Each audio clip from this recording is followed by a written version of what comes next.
Hey guys, how's it going? Shooting on location today. Videos are a little out of order, but that's alright.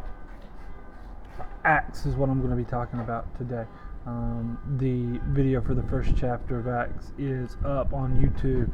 I'd encourage you not to listen to mine, although if you want to, that's what it's there for. But I'd encourage you to read the Word of God, to actually read the words of God.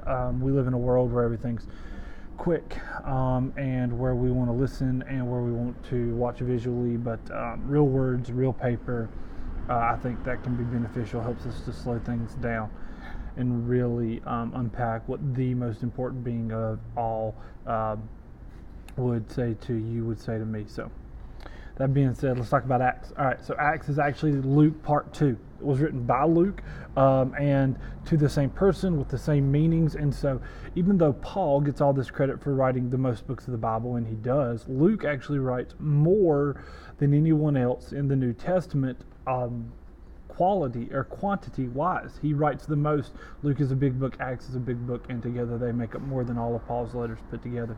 And so what's Acts? So the Gospel of Luke is the story of Christ and what he did. And so Acts is the continuation of that. Now that Jesus has done what he did, what do those who follow Jesus now do? What does that look like?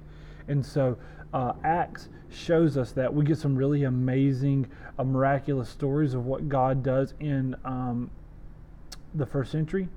And it also shows us what the church is and should be. The biggest thing we should see from Acts is that those who are saved do not sit back and go, woohoo, we're saved. Those who are saved go out and tell other people about the God who saved them. The message of the gospel is this very circular message of God saves us so that we can tell other people, so that they can be saved, so that they can tell other people, so that they can be saved, so that they can tell other people. It is this wheel that never stops spinning. And so we see the gospel proclaimed to everyone and anyone, to the rich, to the poor, to the insider, to the outsider, to the man, to the woman, to the free, to the slave. We see the gospel of Jesus Christ take root in their lives. And if I can throw just a little bit of application out there, one, if we love Jesus, we can't just say we love Jesus, but we follow Jesus. James is all about that. We'll get to that in weeks to come. But the biggest thing is that the gospel is for everyone.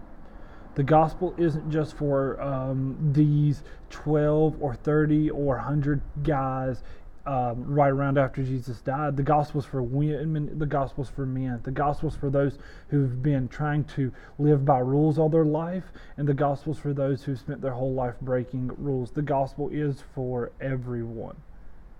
So if you love Christ, if I love Christ, who are we telling the gospel to? It should be everyone if that's who it can save. There shouldn't be a single person that you know or that you do life with or that you interact with that you're not actively believing and saying the gospel can change them, the gospel can make them new, the gospel can redeem and save them. So that's the story of Acts. The story of Acts is the gospel taking effect everywhere. Love you guys.